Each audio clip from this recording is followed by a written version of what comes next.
السلام عليكم. بزاف ديال الناس كيتسائلوا علاش قناة الجزيرة طردت الصحفي المغربي عبد الصمد ناصر.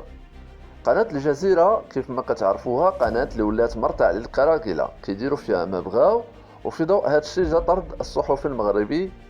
اشنو السبب؟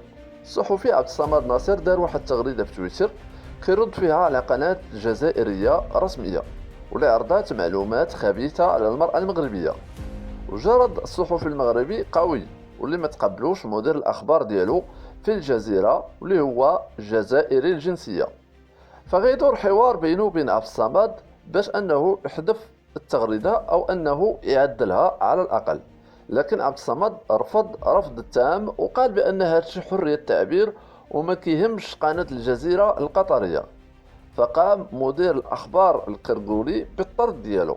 وهنا يمكن لنا نتسائلوا على دور القطريين في هذا الشيء، وشحال من مره تعرض لها المغرب للاساءه من طرف جزائريين كيخدموا في هذه القناه او في قناه بين سبور. اذا الجزيره اصبحت مرتعا للكراكيلا.